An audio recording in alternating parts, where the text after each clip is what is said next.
This is Robert Montgomery speaking. From the nation's capital has come a new epic of American courage and sacrifice, America's greatest adventure in polar exploration. This is a tale of men and of their willingness to endure hardship and risk life above and beyond the call of duty in the service of country and humanity. For brevity, the sequence of events has occasionally been rearranged. The President's cabinet approved the expedition. As Secretary of the Navy, James V. Forrestal explains the reasons for the enterprise.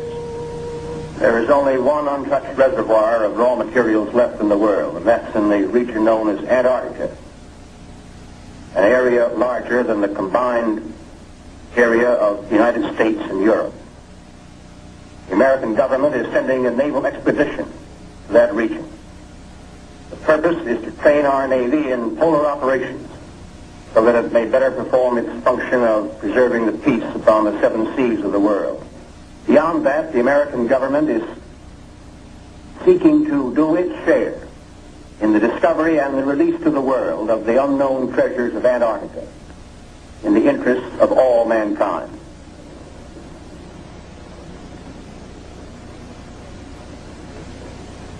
Thumbs up to this, gentlemen.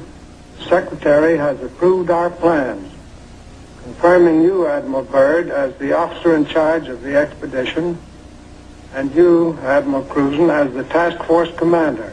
And we get everything we need. That makes Operation High Jump the greatest polar expedition in history. Admiral, time is going to be our greatest handicap. By the time we get through this very difficult ice pack, the summer will have ended and the fall will have set in.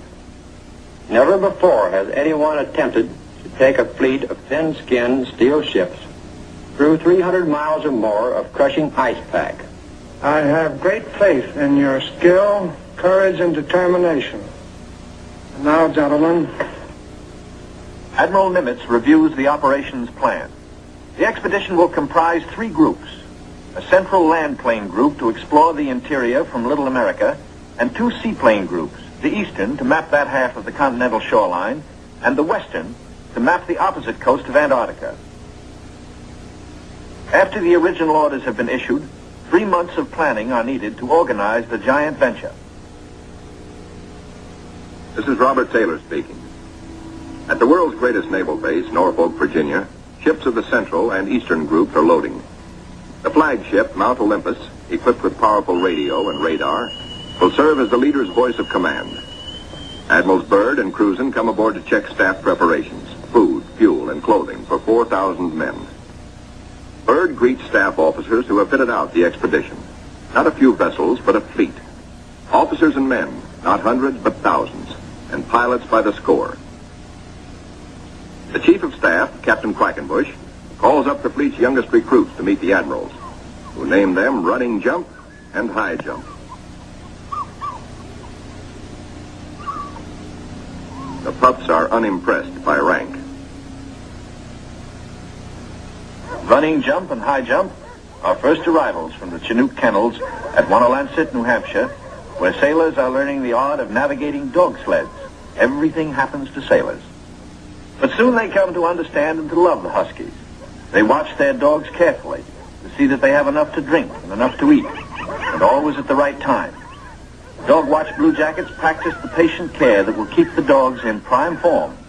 Not only food, daily attention to their eyes so that they may not suffer the dreaded Arctic snow blindness,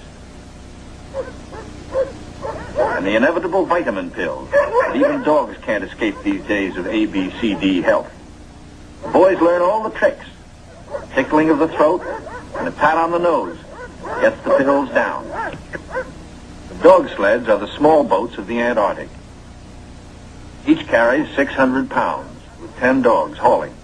Each dog's harness is tailor-made, carefully fitted to avoid the chafing that has been fatal to many a sled dog at below zero temperatures. The Husky's paws are equally important. There are canine snowshoes, precisely notched with the pulling claws. In cut-down auto chassis, the sailor drivers finish training. Huskies so often have meant life itself to Admiral Byrd that he calls them his Antarctic Life Insurance Company. For From Norfolk, Admiral Cruzen sails aboard the Mount Olympus. His crews are a cross-section of the country's manhood. Admiral Byrd will follow later in the carrier, Philippine Sea. The Coast Guard icebreaker, North Wind, powerful plow horse of the expedition, packs out. The seaplane tender, Pine Island, is first to stand out to sea. Steaming south via the Panama Canal, the fleet must cover 12,000 miles to reach Antarctica.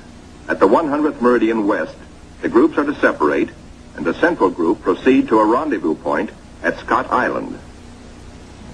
This is Van Heflin speaking. Sailing day at Santiago finds the Western Group helicopters practicing final pinpoint landings on the newly installed helicopter flight deck of the seaplane tender Currituck. They are to serve as eyes of the fleet when it buffets through the pack ice, and when need be, to go on rescue missions.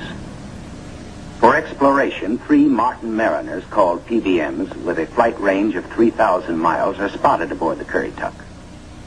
Ships of the Western Group will proceed 10,000 miles south to the Balleny Islands, 860 miles to the west of Little America. Aboard the Mount Olympus, now heading south in the Pacific, Admiral Cruzen gives a traditional command, and up goes a strange flag. The Jolly Roger, signifying the crossing of the equator and authorizing the ancient shenanigans of the sea, whereby all landlubbers are painfully presented at King Neptune's court. The veteran shellbacks copperplate the polywogs' interiors with a mixture of cylinder oil and chewing tobacco. Next, the polywogs must kiss the bosun's belly, the only kiss they'll have for many a long month.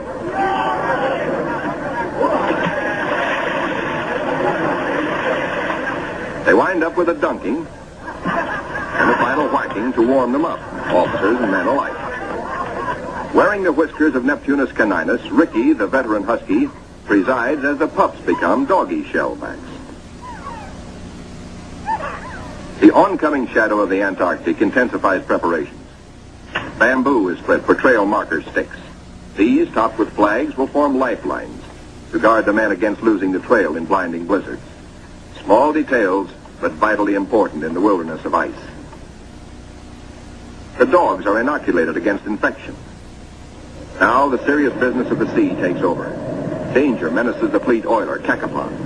She must fuel the fleet now to lighten her cargo of 4 million gallons of oil. If storms strike her, plates may warp, rivets shear, and her back may be broken. And ahead are the dreaded roaring 40s. Deck parties run with hauling lines, bringing over the Cacapon's captain for a conference.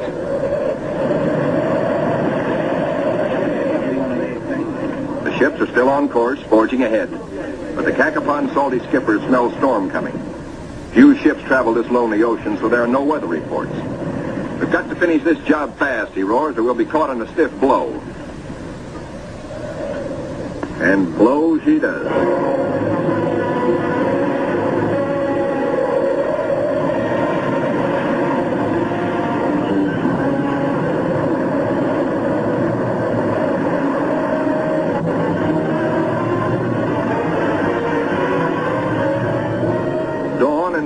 Skies, but still the gale blows hard.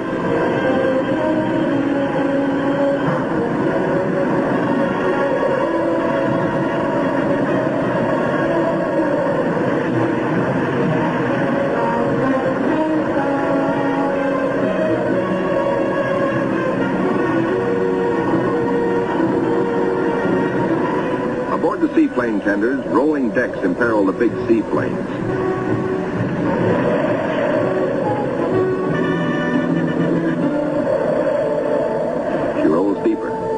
A sudden lurch. The Navy cameraman taking these pictures is thrown, his leg broken. He swings his camera, catches the nose of one plane smashed in, swings aft, spots another plane overboard, sinking in the wake. Lost.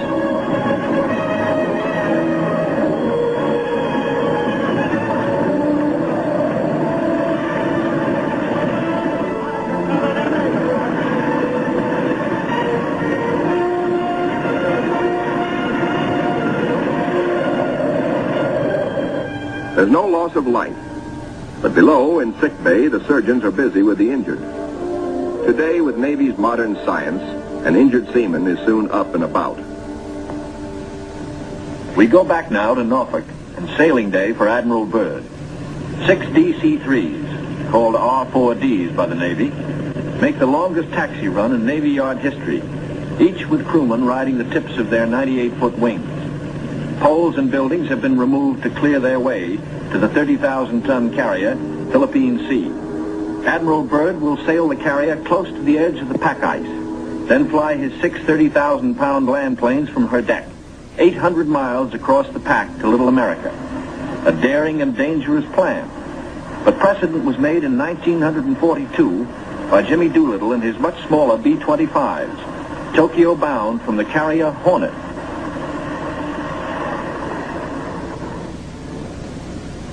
As the Philippine Sea sails on her 10,000-mile voyage, the advance group under Cruzen has voyaged far south. They sight their first icebergs just above the Antarctic Circle.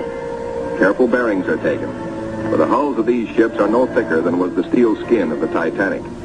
The treacherous ice is the enemy now as then, but danger is the sailor's business. His delight is in preserving home traditions, the Christmas tree and Christmas dinner.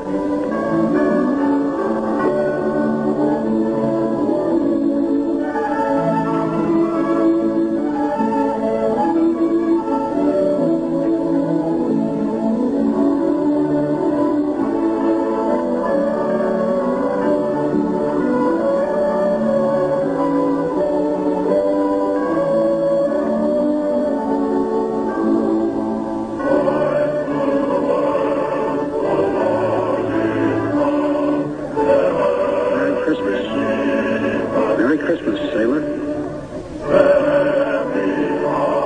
Merry Christmas.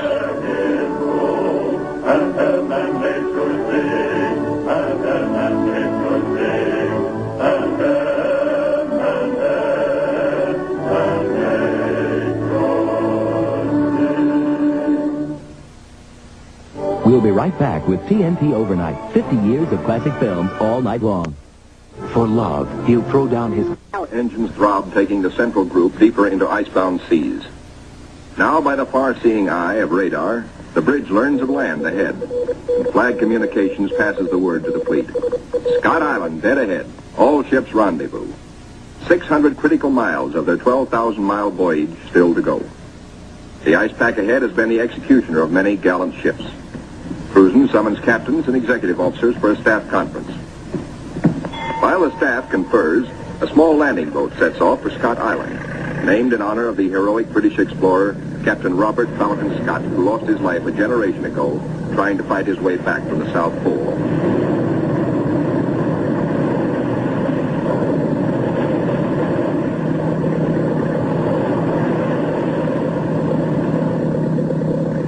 In such surging seas, landing is impossible.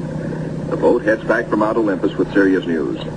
Cruzen must abandon his plan for a weather station here on this rugged submarine mountain. Time presses hard.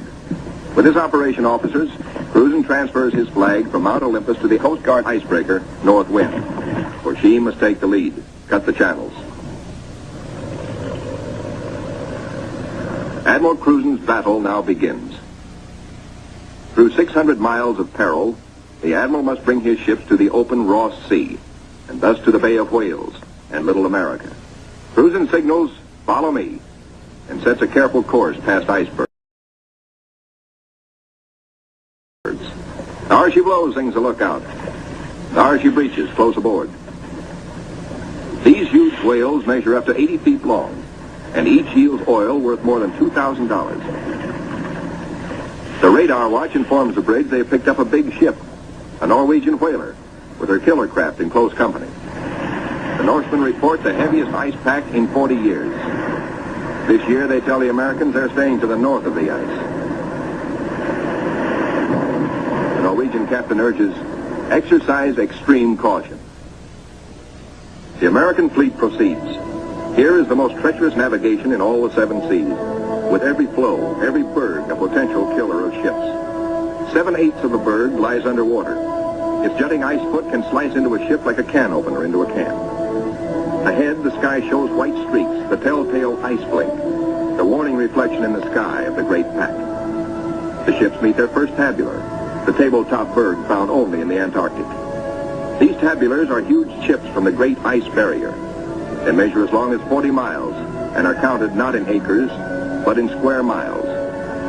The ships must follow a twisting, turning sea alley, cleared by the icebreaker. The submarine, Senate, brings up the rear. U-formed ice, known from its shape as lily pad ice, offers no trouble. It is the bergy bits and the bergs themselves that form the hazard for the submarine.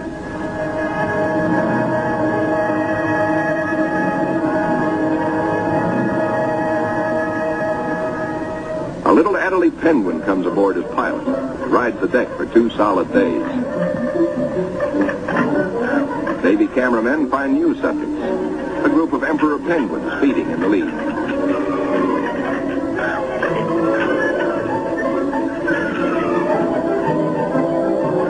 Lookouts spot a flock of snow petrels, those hardiest of birds.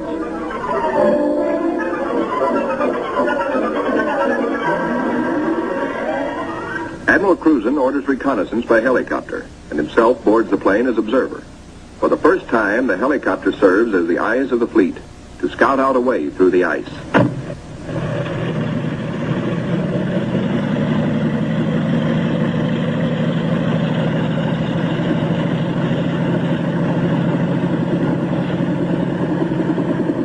Somewhere to the south, Cruzen hopes to locate better going, perhaps a lead heading toward Little America.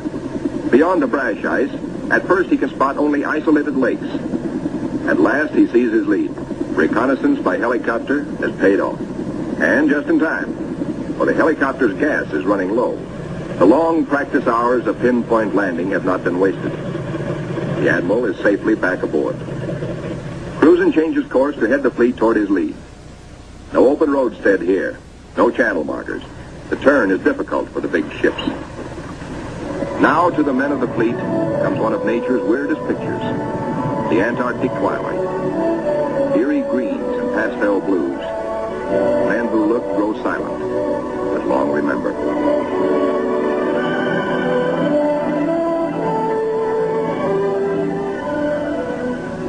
Nor will they forget the dawns and the seals.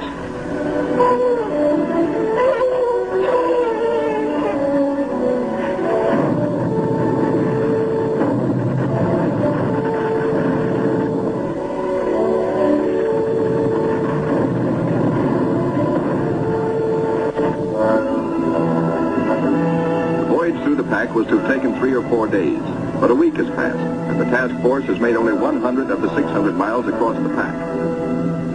An emergency radio to the north wind summons instant help. The submarine, Senate, is caught. The jaws of 2 ponderous pressure blows are closed in, locking her in a white vice. The submarine is in acute danger of being sunk.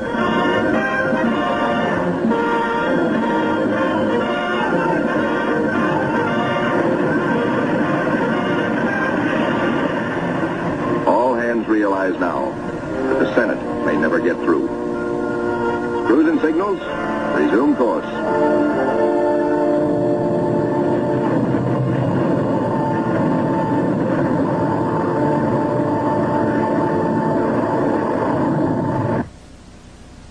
Meanwhile, the Eastern Group has steamed to Peter the First Island, 1,250 miles northeast of the main base to be established at Little America. The Eastern Group's seaplane tender, Pine Island, sends a helicopter to scout the rugged coast. Hope is fulfilled when she relocates Scott's 37-year-old camp. This was the base for the ill-fated Britain's expeditions at the turn of the century. While the helicopter waits, the Americans look over the hut, finding only an abandoned sled.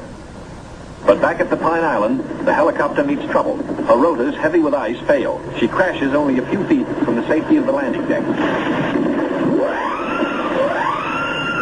Within seconds, the Pine Island's crash boat reaches the sinking helicopter. The rescue crewmen, drilled for just such an emergency, yank Captain Dufek and his pilot safely aboard. Back at the Central Group, danger increases for the submarine. Crushing ice is now riding up over her decks. She is solidly frozen in.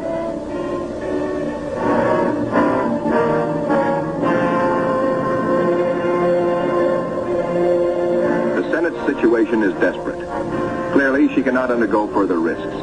There are 85 men aboard. The ice locking her in is a solid pressure field spotted with bergs. She must be taken back. The north wind cannot get the fleet through. It's constantly halted to rescue the submarine.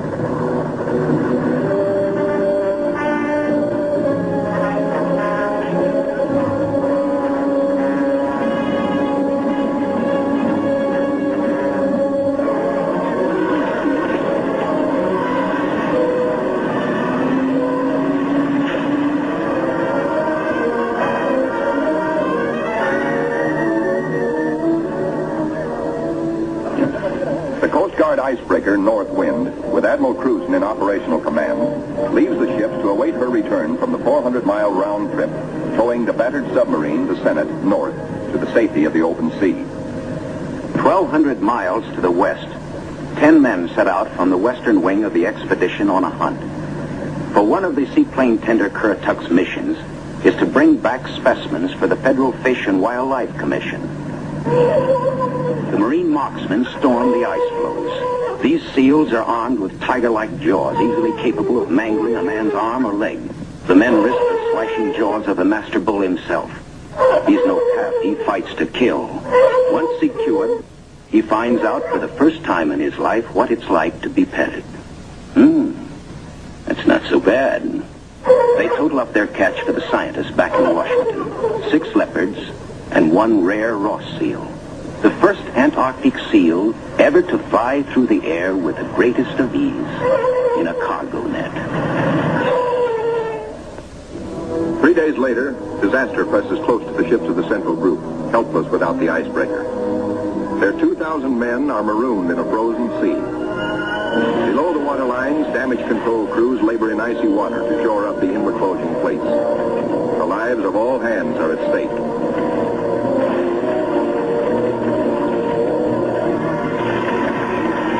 The radio flashes an SOS to Cruzen 200 miles to the north. Quickly, he orders the submarine to go on by herself to Scott Island and there operate as a weather reporting station. And now begins a race against time well worthy of high place in the traditions of the United States Coast Guard.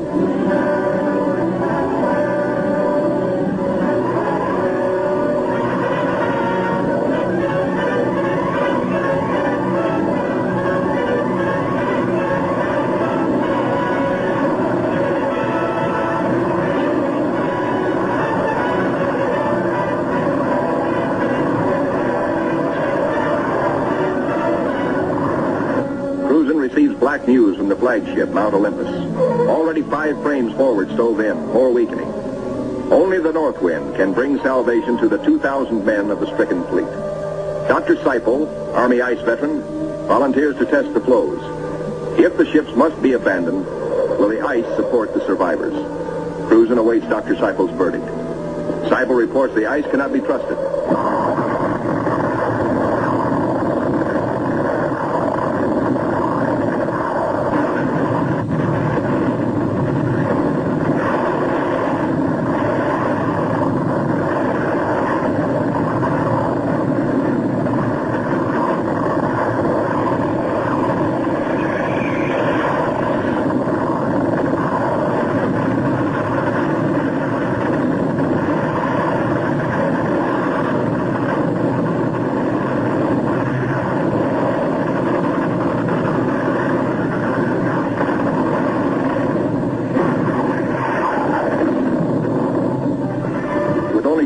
To go, the icebreaker is hemmed in by ice 20 feet above water, 50 feet below, in an area as great as 100 acres. Hopelessly gripped by the ice, the cargo ship Merrick is now in grave peril.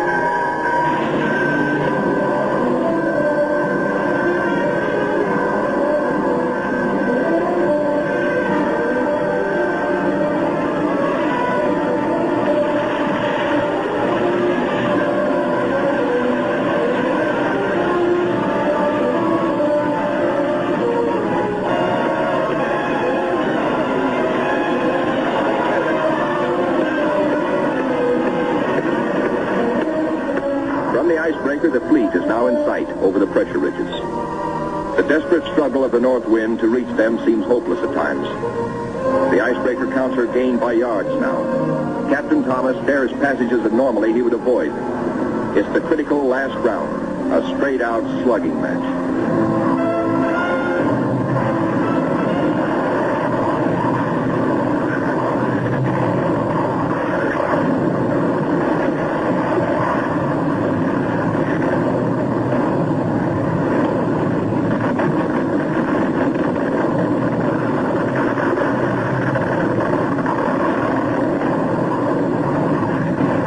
The north wind reaches the nearest ship, the Yancey.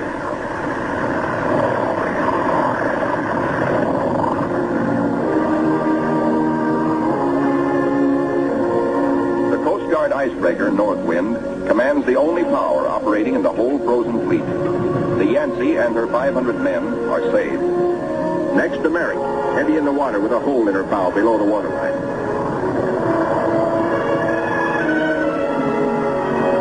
Wind reaches the flagship, Mount Olympus, cuts her free. The fleet has survived. 2,000 weary American sailors are safe. Beyond the great ice whirlpool that held them fast, they steamed through the southern edge of the pack, through to the open waters of the Ross Sea, and little America dead ahead. Word of the deliverance of Admiral Cruzen's men reaches Admiral Byrd aboard the carrier Philippine Sea as she passes through the Panama Canal, Pacific bound. Officers watch sharply. The glove-tight fit of the 750-foot hull requires that the ship be kept exactly ruler edge true to the sides of the lock. The Philippine Sea navigates the canal in a day. As she heads south in the Pacific, Admiral Byrd devotes all his time to the flight ahead, perilous but of vital importance to naval aviation. Never before have such huge planes attempted carrier deck takeoffs. Never before have wheels and skis been combined in one landing gear. The wheels for deck takeoffs and the skis for landings on ice. The grave risk is that one may interfere with the other and bring disaster. Byrd makes the decision. The wheels will have only a 3-inch clearance between skis and deck. Upon this will depend the lives of 40 men, and he will lead the way. Triumph at last for Admiral Cruzen. The entrance to the Bay of Whales, the famous 400-mile Ross barrier. The Admiral can now relax. He, an American admiral, has brought a modern fleet for the first time into the innermost waters touching the great unknown continent of Antarctica. This is an historic moment. At long last, Admiral Byrd has realized his dream of many years of reaching little America with men and ships of the United States Navy. Reception committee. Hey, gang, hurry up. Look at the big penguins in our bay. Big penguins, bigger than emperors. Big black mountains that move. They walk like us, but not quite the right way.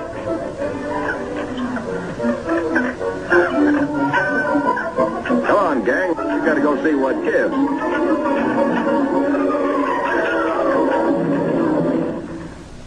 The big penguins and their big black mountains, the ships, are on 24-hour duty, with the first job to secure all mooring lines.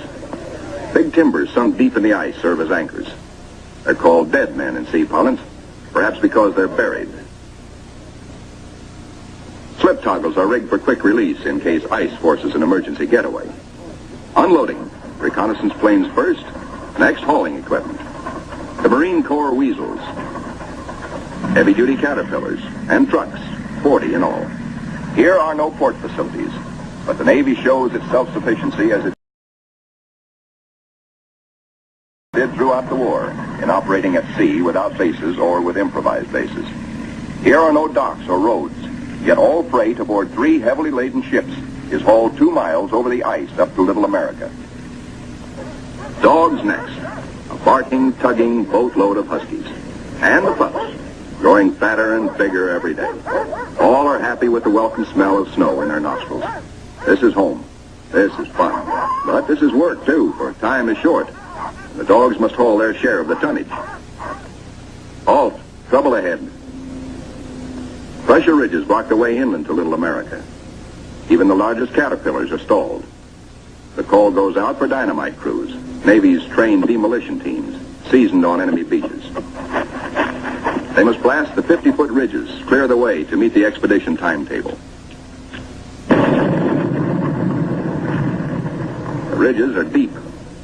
Blasting takes hours.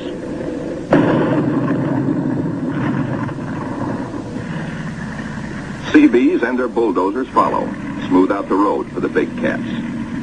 In 2 hours, they bridge crevasses 100 feet deep. And so 10,000 tons of gear, brought down by the cargo ships, start moving up to Little America. Work goes steadily forward. Seabees, with all hands helping, use every one of the 24 hours of daylight in the South Pole summer. Caterpillars with snowshoe oversized treads accomplish in hours the work that in old days hundreds of dogs could do only in weeks. Airstrips, smoothed out with drags, take high priority. Bird has flashed word from the Philippine Sea, now standing by off the pack ice, that he's ready to fly his R-4Ds in. It's up to the work parties to make up the time lost in the pack ice. Up to these men to work while gusty winds drive flesh-cutting gravel-like snow across the open, or to dig deep for storehouse foundations. Food dumps grow steadily. Here is the favorite hangout of the veteran Husky, Ricky. Born at Little America 12 years before, and still hungry. Each hour brings other buildings to completion. Knockdown Wanigans grow magically, and the Air Headquarters Quonset is ready. Snow blocks are dug out for windbreaker walls. These blocks are the adobe of Little America. Good idea, squawks the sidewalk superintendent of the base. Good idea. These big penguins do right well to bear in mind that when she blows down here, she's liable to blow your eyelashes off. The little Adderley shows no fear. What? Smoke? Silly idea. We'll be right back with TNT Overnight, 50 years of classic film. The ships are all but emptied. The Caterpillars and Go Devils live up to their wartime good name. Within 70 hours, the Seabees are hauling in the last 500 tons of essentials. Only a few more cases to be broken out. The local waterworks is the pride of the Seabees. 3 GI cans of snow produce 1 can of water, purest in the world. You keep your furnace going to make steam, which melts snow, which makes water. Simple. Simple once CB Engineering in Washington had figured it out before ever the first ship left port. And now, the ordered streets of a tent city that is Little America the port come into being where 3 days before, the primeval snow lay unbroken. The church flag on the first Sunday signifies a pause for prayers. After the last Mass, and after the Protestant and Jewish services, the off-duty sailors have but one thought. Transportation has but one terminal, the mess hall, the best dinner of the week, as ancient Navy tradition always has decreed. Admirals and captains wait their turn in the chow line with the men. Inside, plates are loaded.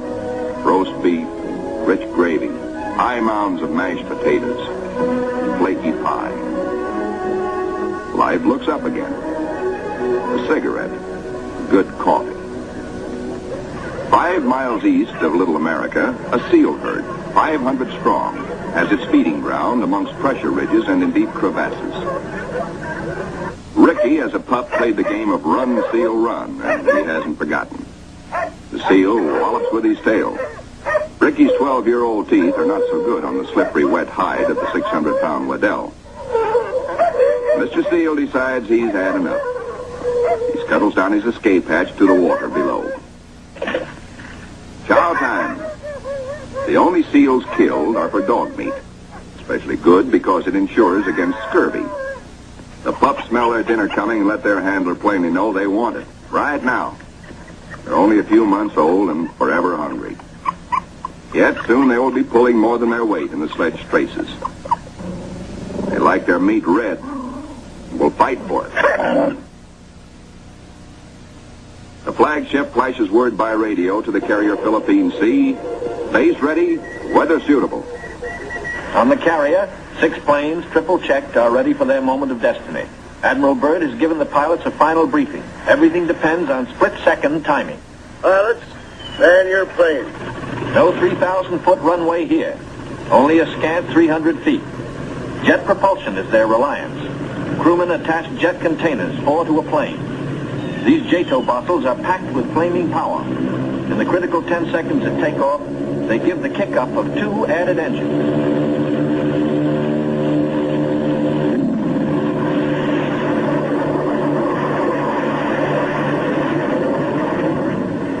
Bird is airborne in exactly 100 feet.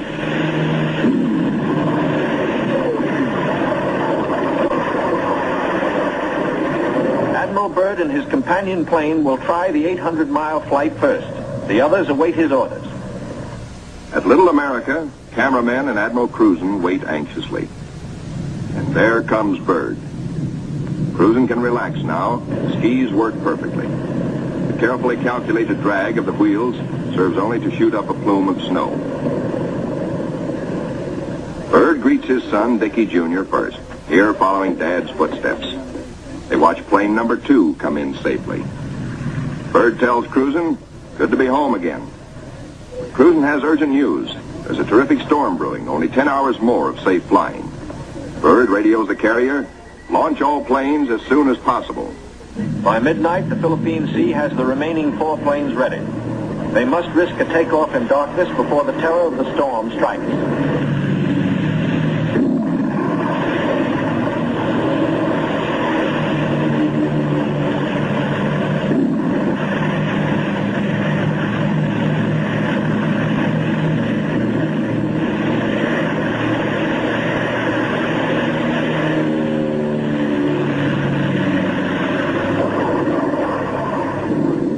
Finds the planes over the pack ice. With frozen depth below and weather closing in, navigation becomes tricky. This close to the pole, the magnetic compass is no help.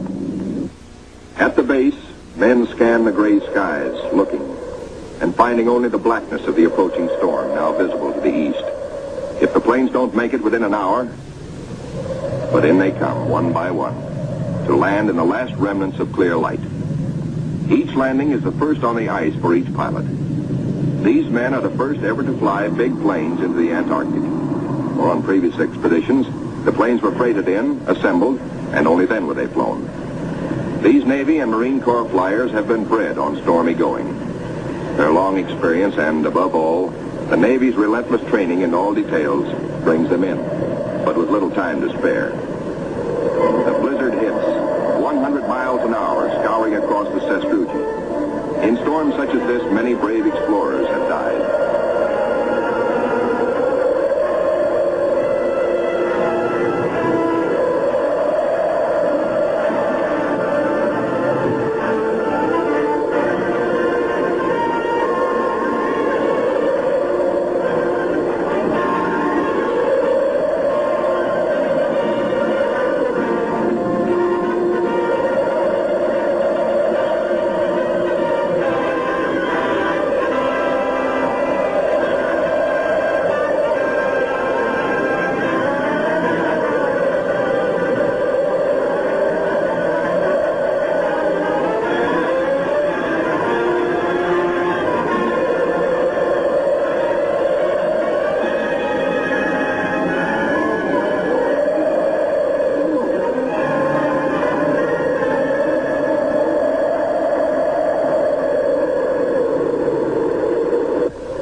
Abatement of the storm, work parties head for the plains. The blizzard is 40 hours old. The wind has become bearable. The expedition flight schedules are days behind. They must get the heaters going, clean out the frost. The Antarctic offers no quick machine service as on standard Navy airfields. Fuel for the heaters must be hand-dragged, hand-pumped, hand-fed, with the temperature far below freezing. The chow wagon, the never-failing CB tractor, gives the work parties a lift back to the mess tent for hot coffee, food, and warmth. Only the Navy, Marine Corps, Coast Guard, and Army cameramen who made this official record know the price they paid for these blizzard films. They covered the Pacific battles for posterity. This cold day, they froze their whiskers to make these first color films of an Antarctic blizzard. Little America digs out. The planes still stand on the line uninjured. Icicles and snow to be cleared off, but no plane blown away. Lashings held. Tent City intact, proved out the technique of survival evolved by Byrd in a lifetime of exploration. Not 1/10 went down.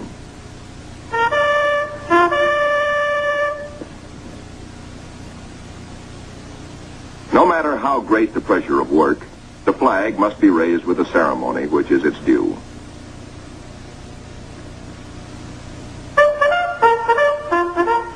Admiral Byrd declares Little America IV in full operating commission. The Admiral and the party ride Weasels 12 miles south to visit his earliest camp, marked by the radio towers. Little America I, now 40 feet under the snows of 17 years. And above it, Little America II, 25 feet under the snows fallen since 1935. Captain Boyd, United States Marine Corps, ties on a safety line, while Admiral Byrd and 3 veterans of his previous expeditions watch. Boyd inches his carcass down the old ventilating hatch. It stood 20 feet in the air when it was put up 12 years before. He pokes a stick up as a marker for the main hatch. Now all hands, the Admiral included, will have a chance to go look-see. Below, the old-timers find a lantern that lights at once. No manner of other gear. For here in Antarctica, there is no decay, no rust, no dust, not even germs. Fruits, vegetables, meats, all good after 17 years. Small wonder Byrd preaches that one day Antarctica may be the world's storehouse to keep the 7 years surplus for the 7 lean years. Byrd, bringing with him the old corn cob he'd forgotten in 1930, comes up last. He meets heavy going, but he makes it the hard way and seems to like it. We'll be right back with TNT Overnight. Can men survive in freezing water? Men from Mars, members of a special underwater demolition team, wear the new cold water rubber survival suit. In contrast to these skylarking youngsters eating ice cream in the ice, men in ordinary clothing are paralyzed in 6 minutes and die very quickly thereafter. Yet these sailors, wearing only underwear beneath their survival suits, stay in half an hour and come up chipper and warm. On the sunny afterdeck of the Mount Olympus, the expedition's prize penguin catch, the big emperors, are living the life of penguin Rileys. They grow 4 feet tall, weigh up to 80 pounds, and are the only creatures who live throughout the year on Antarctica. Eons ago, they flew.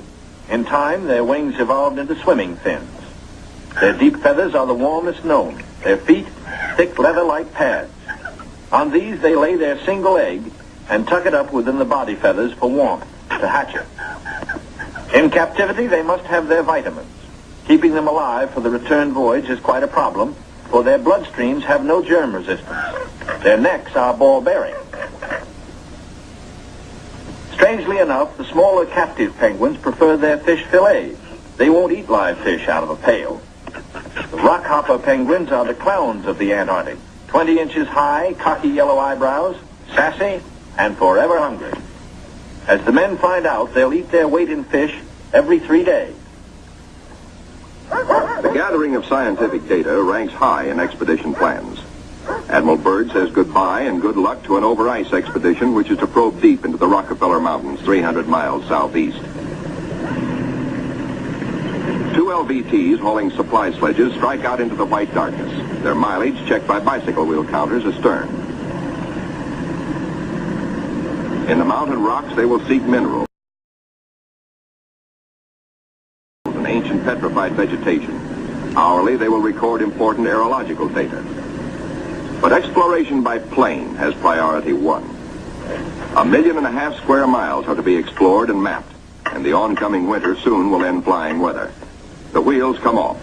But both takeoffs and landings on the ice must be made by skis alone, delicately balanced to feather in the wind, yet strong to stand the shattering shock of landings. Organized exploration on a scale hitherto undreamed of calls for precision timing. Each plane is serviced on exact schedule with 1,200 gallons of high-test gas and with preheated oil tested to function at 80 below. A pressure tank, especially designed for operations in deep cold, pumps the oil into the planes. Daily flights begin. Each plane has a definite sector to explore, a definite timetable, a definite radio report schedule. While the weather holds, flights operate around the clock. For emergencies, the LVTs cache provisions and fuel at the limit of their range. To aviators forced down, to rescue planes sent out to bring them in, these cairns may offer the one hope and may mean ultimate survival. 1,200 miles to the east, the Eastern Group vessels and planes are exploring the mysterious Phantom Coast. Aboard the destroyer Bronson, the commander of the Eastern Group, Captain George Dufek, makes an exploration voyage. He sails close in to Mount Erebus, 14,000 feet above the sea. It is the only known active volcano near the South Pole.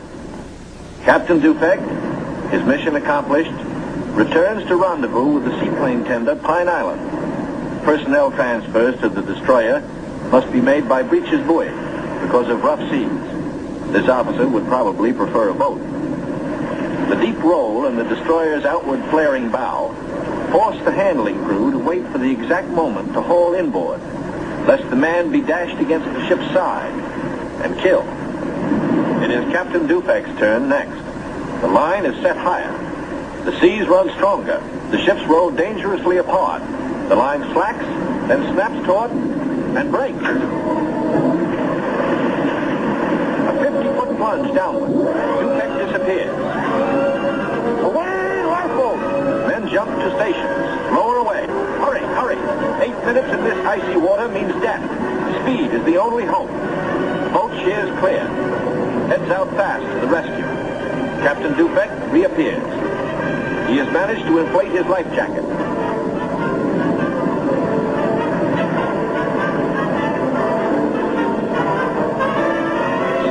Gone. Dufek grabs the lifeline. The seaman clutches it. By a margin of seconds, he is saved. 1,500 miles west of Little America, the Currituck and her western group are off the Shackleton ice shelf, circling the Sunset Coast.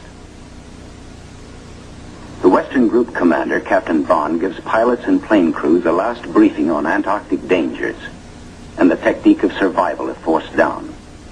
The flight about to start is the longest and most important so far for the Western Group.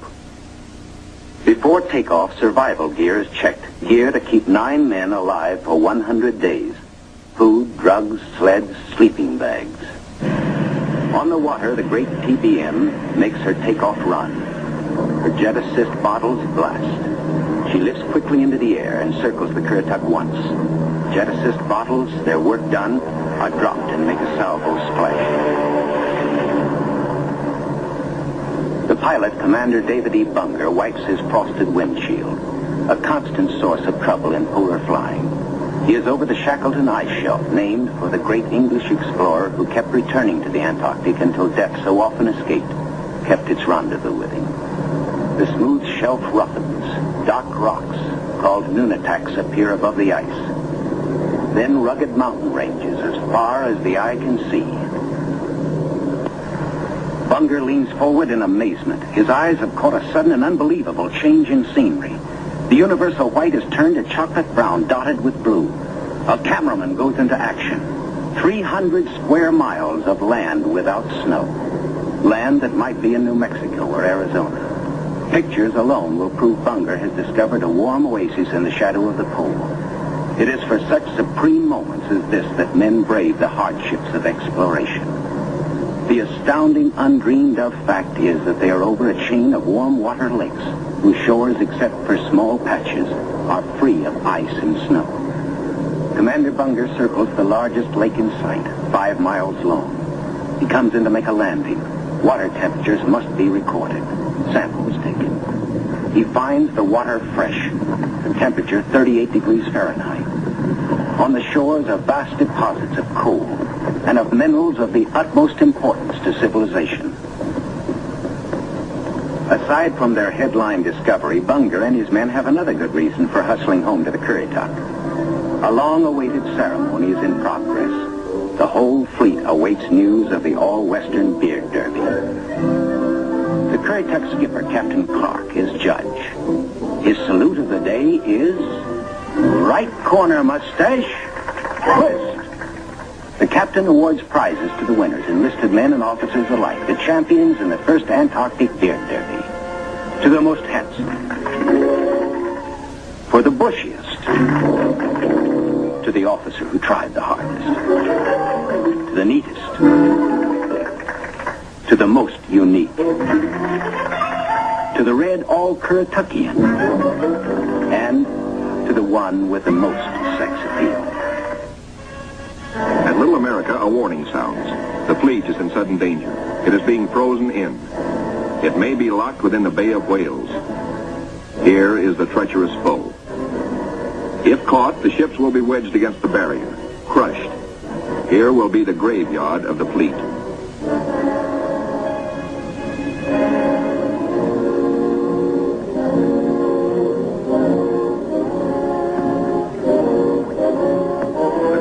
Icebreaker Northwind goes into action, ramming, backing, ramming again to break up the crushing floes. Landing craft work frantically to loosen the ice around the ships so propellers may turn without shearing off. One by one, the ships are cleared, get underway. Byrd remains behind with 197 volunteers in grave problems. His most important exploration flights will now lack the powerful directional radio of the Mount Olympus. To get his men out, he must hope the icebreaker can crash her way back in time. Otherwise, he and his men will be frozen in for the 9 sunless months of the dark, treacherous Antarctic winter. Marooned, Admiral Byrd and his staff plan the big flight to the South Pole and far beyond. This is the culmination, the last mass flight. 4 planes spanning out over a continent of unknown territory larger than Texas, California, and Arizona combined. Over freezing wastes without people, without life, without vegetation. Nature's most formidable challenge to man. The 4 planes are gassed up. All controls triple checked. Motors heated. For they face cold as extreme as 60 below. Unrelenting, murderous. Photographic units lead the parade of science to the planes. Each is a flying laboratory. The cameras are the Trimetrigons and the K-17s that spied out enemy secrets during the war. Now each plane carries 250 pounds of film to record some of nature's last great mysteries. The war's secret radar magnetic detectors are here too, bolted on like bombs. In war, their electronic impulses spotted minefields buried deep under the surface. Now they will read far below the ice, detect and identify minerals, coal, iron, precious ores. Byrd gets the words, "Ready, sir." He boards the leading plane. Gives the command, take off. Crews hasten to rock the ships and thus free the skis frozen to the ice. Now all the work that has gone before, the planning, the task of preparing ships, of training men, the perilous voyage through the ice, now all of these investments of time and sometimes of suffering are come into focus. Takeoffs for non-stop flights over the desolate, danger-studded wastes of Antarctica.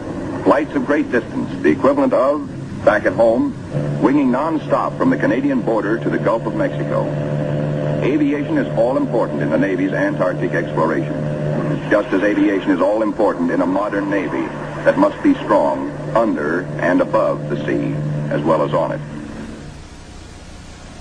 We'll be right back with The shelf ice, Byrd leads his 4 planes in the long climb over pressure ridge areas, heading for the polar plateau, 10,000 feet up. Below are no landing fields, only deep crevasses, pressure ridges 100 feet high, instant destruction for a plane forced down. Byrd pioneered the first South Pole flight in 1929. He applies again the practice of constant vigilance, careful calculations that assured his earlier successes. Over this cruel country, Byrd flies today at 3 miles a minute. In earlier explorations, 3 miles in one day was frequently the utmost for Shackleton and Scott for Britain, Amundsen for Norway, and Byrd himself for America. The Beardmore Glacier, 200 miles long, 50 wide, 1,000 feet deep, who knows. Byrd checks position by the sun compass. The glacier signals the South Pole itself. Here, Byrd drops the flags of the United Nations, carefully boxed, a symbol of America's goodwill to all nations. Now beyond the pole, Byrd focuses his cameras and magnetic detectors on land new to him and to all mankind. In Eastern Group waters, the seaplane tender Pine Island swings out a plane, listed on the fleet's roster as Mariner George 1. Crew members look out. No shadow of coming disaster troubles their young faces. Captain Caldwell, observer. Lieutenant J.G. Frenchy LeBlanc, pilot in command. Lieutenant J.G. Bill Kearns, co-pilot. Ensign Lopez, navigator. And a crew of 5 take off to map the treacherous Phantom coast.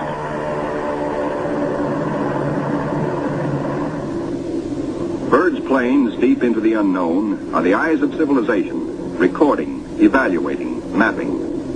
Plateaus, mountain ranges with peaks 20,000 feet above sea level. The trimetric lenses, clicking overlapping exposures every 3 seconds, photograph from horizon to horizon. Coal, a mountain of coal. Bird later declares Antarctic mines, if once tapped, could supply the world's coal needs for centuries. These official motion pictures can give only a cross-section of the miles of photographic records accumulated on this expedition by the Navy. The exposed mapping film will take 5 years to assemble. Amplifying these are the radar magnetic detectors, accurately recording mineral discoveries of immense value for the future use of all mankind. England, Norway, South Africa, Australia, New Zealand, South American countries, and Soviet Russia are claiming Antarctic territory. The United States recognizes no claim, and so far has made no formal claims for itself. But international policies cannot concern the Admiral now. His duty is to keep his flying laboratories functioning, to fulfill his dream of a lifetime. The word, "Gas half gone, sir," comes from the engineer tabulating fuel tank readings. Bird radios his pilots, "Return to base." By the third leg of their triangular course, the planes head back for Little America. Bird's plane takes the widest swing fuel permits as the lenses of the Trimets continue recording new territory. This is the last big flight. Bird is determined to record the maximum possible. One by one, the planes swing in over Tent City. Flight operations checks them in and safely down. Plane 2, plane 3, plane 4. But not plane 1. Bird's plane is yet to be accounted for. Bird is missing. Out over the ice, Bird is in trouble. His starboard engine is cutting out, now stops. His one remaining engine is losing power. The altimeter needle starts dropping down. The plane is losing altitude. All 4D1 to base, all 4D1 to base. Position Q5, engine out, losing altitude. The base prepares for rescue operations.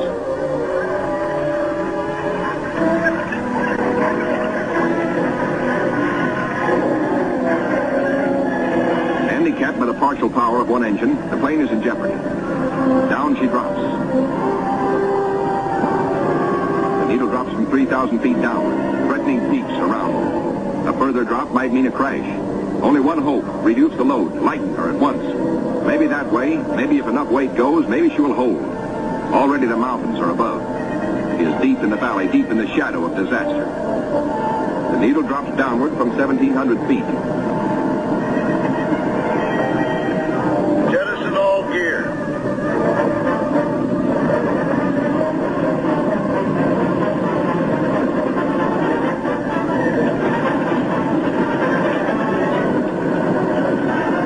Only the precious films and records are saved.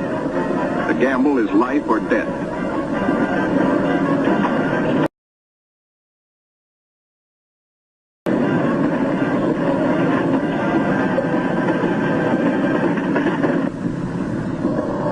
The altimeter levels off at around 900 feet. Slowly she starts to climb. She is gaining altitude. Signals 4-0. 3 hours later at the base, a crippled plane comes into sight. Men peer closely, tense, hushed, as they see the starboard prop dead. The one-engine landing is tricky at best. With skis, on ice, hold your fingers crossed for the pilot.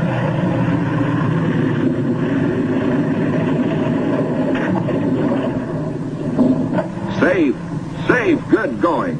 The greatest exploration flight of all history has ended in success. The flight beyond the South Pole. The flight beyond imagination. But over the Pine Island with the Eastern Group is the shadow of tragedy. Captain Dufek flashes the word by radio. To Eastern Task Group. From Task Group Commander, Mariner George 1 overdue. This group commence standard search and rescue operations immediately. Grim men with grave news from Captain Dufek. No time now for jubilation over his own escape. No mood for rejoicing. Byrd knows better than any man the tragic import of the message. In the freezing danger of the Antarctic, seconds are hours. Minutes are days.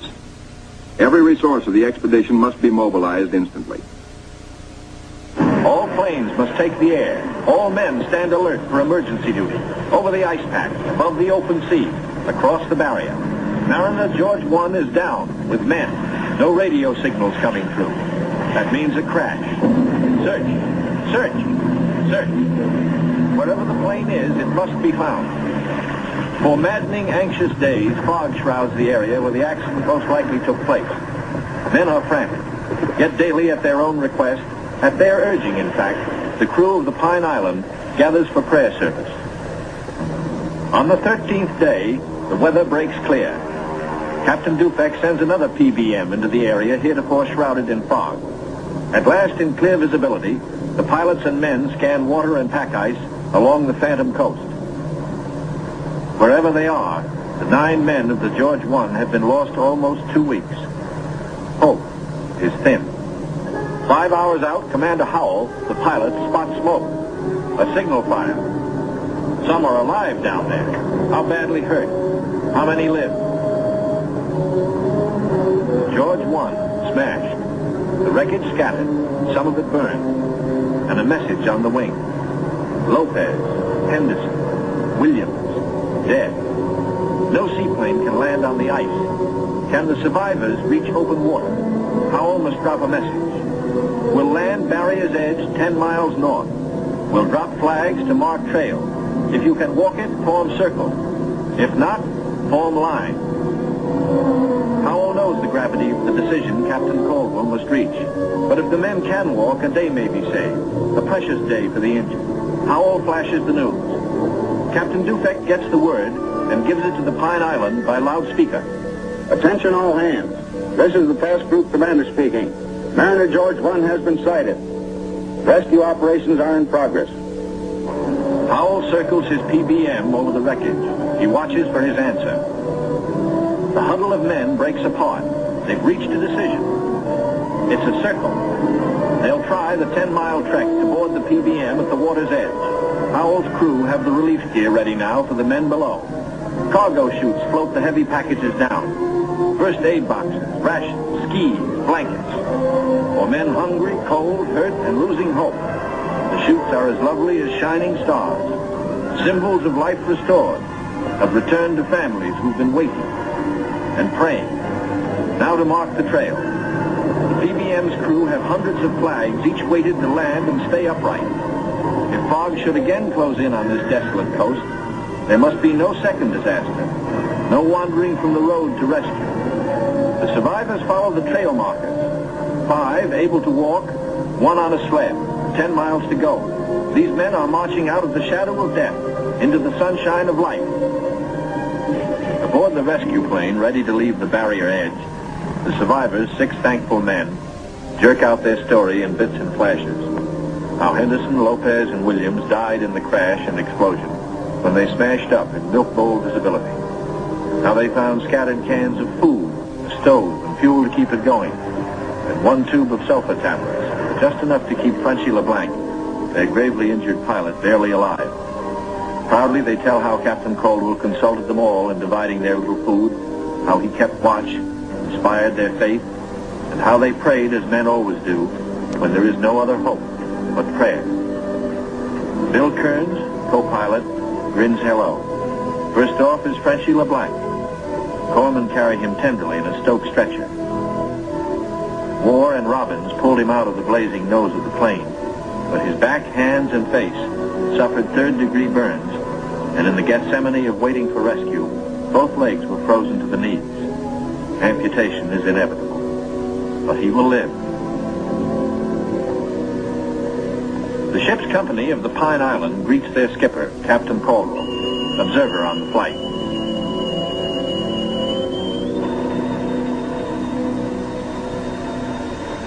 He says no ship ever looked so good to him as his own command, as again he sets foot on her decks. His executive officer greets him with sincere affection. Captain Dufek warmly welcomes the survivors. Co-pilot Kearns, his broken arm in a sling. McCarty, the photographer. War, the radio operator. And smiling Shorty Robbins, the motor mech. The head is warm. A hot bath, clean sheets, and long hours of restoring sleep. And perhaps first, a moment to splice the main brace, by which good sailors mean a ration of medicinal spirits. Bourbon to you. Later in sick bay, all but Frenchie and Captain Caldwell enjoy their first full meal in 2 weeks. Kearns will go to Georgetown University to study for a career in diplomacy. McCarty, who has a wife and 2 children in Sonoma, sunny California, beams happily. Robbins, who was the wheel horse in those desperate days, figures to keep on flying. He still loves it. And War knows that he will marry his school teacher sweetheart back in Reading, Pennsylvania. News of the rescue finds the icebreaker with Admiral Cruzen fighting her way through thickening ice to pick up Admiral Byrd and his men at Little America. Byrd is radioed for all speed. At the base, the Admiral supervises Operation Secure. All essential records and scientific instruments are to be taken home. The planes must remain. They are stripped down with the hope that another American expedition in a future year may find them of use. Supply dumps are marked by poles. And now through the capes comes the old reliable workhorse, the icebreaker. Final loading is the order. All roads lead to the bay, the last trip down. The last long trek through the snow for the big Go Devil sledges, loaded with men and equipment. The excitement that always comes with sailing infects all hands, including the dogs. They sniff something important is in the wind. With normal quarters for 75, the icebreaker must jam aboard the additional 197 men of the base party until, after the voyage north, she can transfer personnel to the big ships awaiting her at Scott Island. Byrd is among the last aboard. He can now report to Admiral Nimitz, Operation High Jump completed. Our men have achieved accomplishments unparalleled in the history of discovery. Our central group has flown far beyond the South Pole, mapped 1/3 million square miles never before seen by man. Our eastern group mapped 3,000 miles of Phantom Coast and charted 40,000 square miles of coastal ocean areas hitherto unknown. Our western group, flying hundreds of air hours, mapped the 4,000-mile Sunset Coast, made the amazing discovery of warm land in Antarctica. In all, the expedition explored more than 1.5 million square miles. Our scientists, by use of the radar magnetic detector, have pinpointed fabulous treasures and resources of great significance for all mankind. The men who did the job, Navy, Army, Air Corps, Marine Corps, Coast Guard, and scientists, are going home. Tired men, they're going home to their mothers, sweethearts, wives, children. Home, strong in the knowledge that they have met the Antarctic Battalion and conquered it.